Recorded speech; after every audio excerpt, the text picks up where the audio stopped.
What's up, guys? Hugs, not drugs. Palabra. You know what it is. Alright, so this video is going to be about acid. What did I say? Acid. So it was the first time that I ever did acid.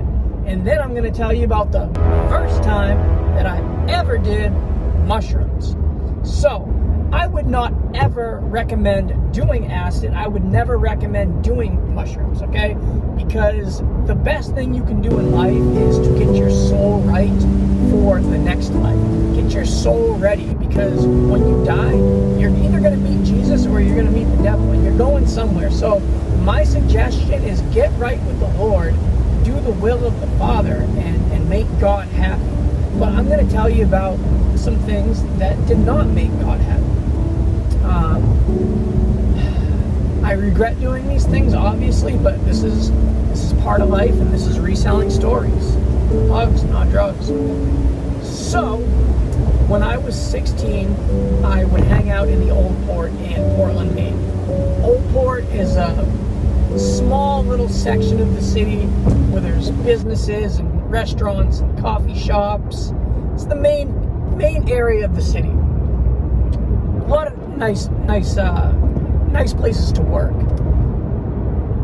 I meet this guy named Chicago. I don't think he was actually from Chicago, but they called him Chicago. And Chicago was your small-time drug dealer.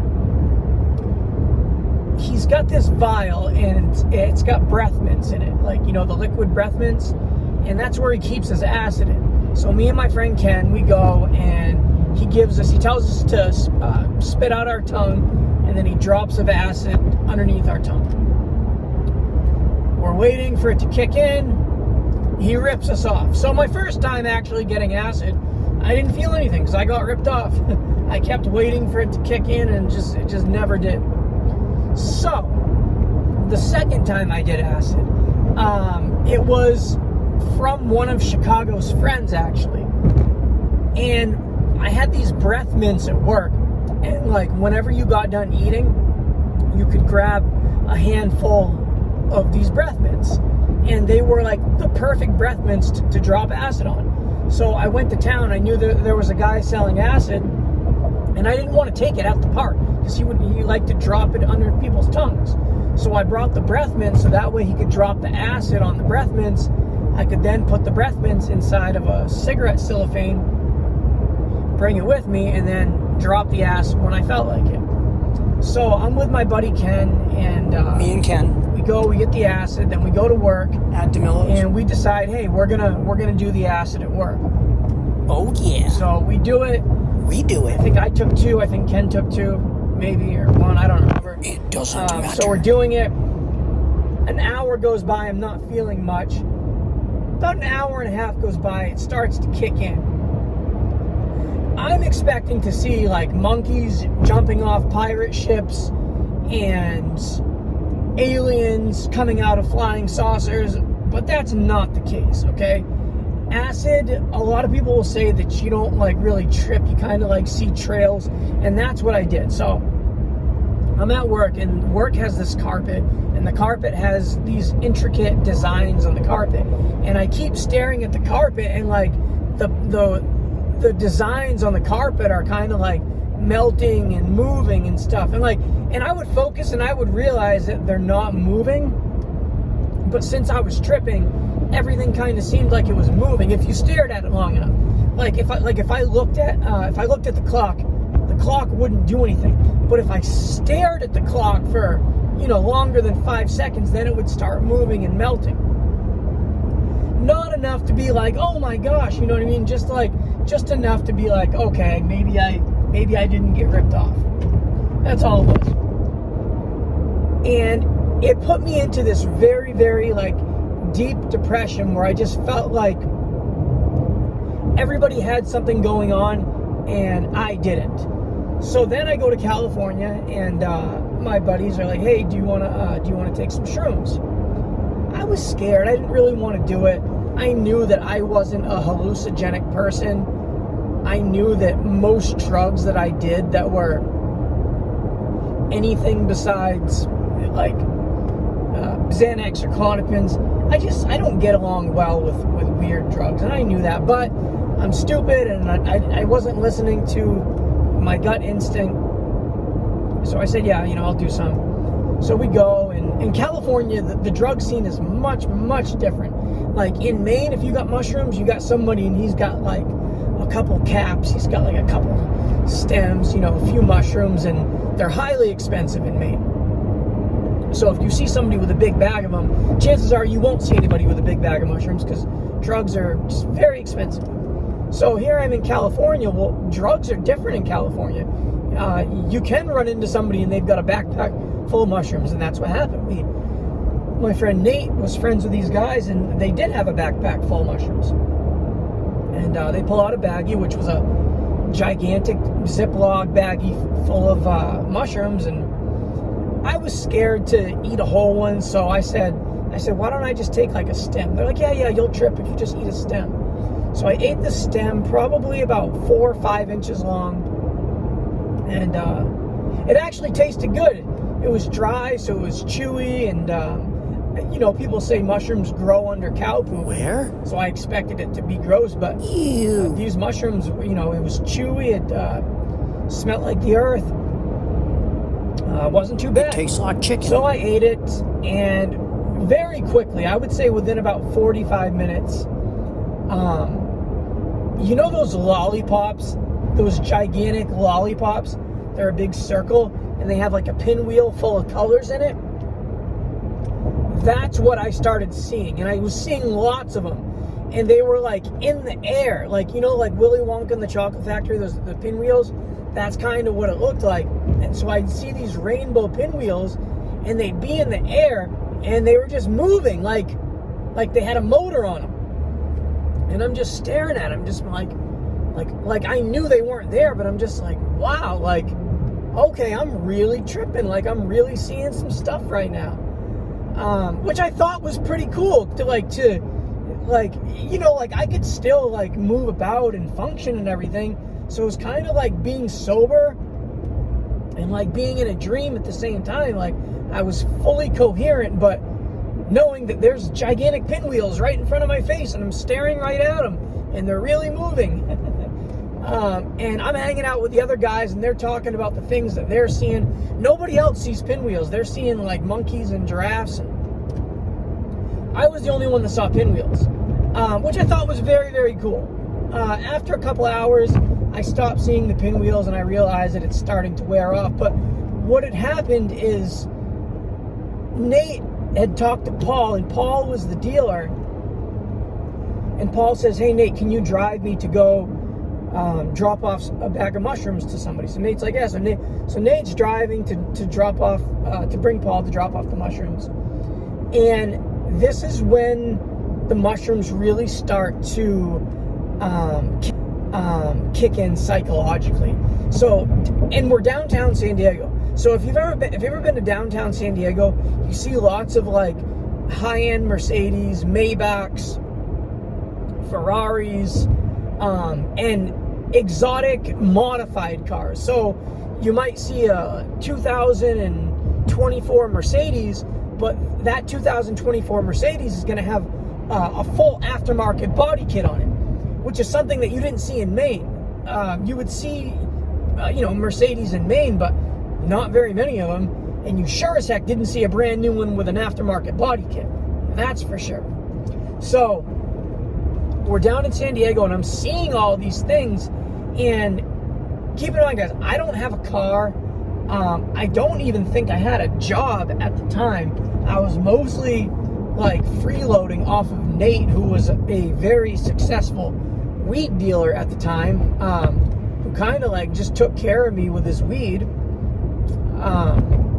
He would, Nate had so many weed sales that he would have to shut off his phone at a certain time just to call it quits. And there were certain people that he didn't like to deal with, so he would give me the bag of weed and say, hey, go inside and drop it off to Damien, and you can keep a gram for yourself. He never gave me money. Well, I mean, he would buy me things, but he would mostly just give me free weed. Like And like, I mean, you could find it on the floor. Like he didn't even have to give it to you. Like literally, you could just like look on the floor of his car and and just find a bunch. I never stole from him though. I never felt comfortable taking anything because Nate was always very generous to me, and like, you know, we were pals. We were best friends. You know, like stealing from each other just didn't sit right with me. Even though he would have never noticed and probably wouldn't have cared. I mean, he might have cared if he knew that I was stealing from him, but besides the point, I looked at Nate as a really good friend of mine. Nate was really loyal to me at the time. You know, I'm not going to get into what happened, but, you know, he kind of does his own thing now and I do mine. I wish we were still close like we were. I still love Nate just like a brother, but he married somebody and she doesn't really like me. And I get it. Like, you know what I mean? Like, I get it. I was doing drugs. I was shooting dope in their bathroom, leaving needles around. Like, obviously, who wouldn't? What type of woman would want me around their husband? You know what I mean? So I don't blame her, but you know, I wish me and Nate were still close, but we're not. But anyway, so I'm with Nate and we're driving around San Diego, and I'm seeing these cars, and all I can think about is how everybody's got a car and how everybody's got this good life going on, and I'm around all these people who are like these low to mid-level to even some high-level drug dealers. It's like this very small circle of friends who are just in this drug circle who are dealing, and they're all making money, and I'm like the only person that probably doesn't have $1 in their pocket. And it really bothers me because I know that like I'm smart and I know that I can make money, but to not have $1, to not have a car,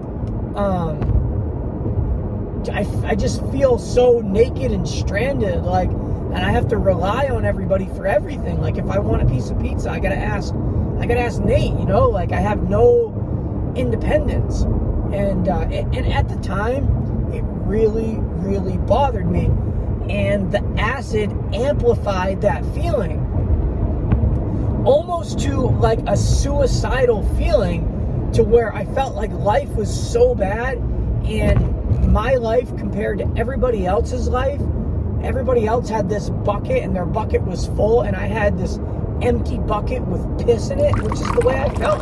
That's the way that's the way the acid like made me feel.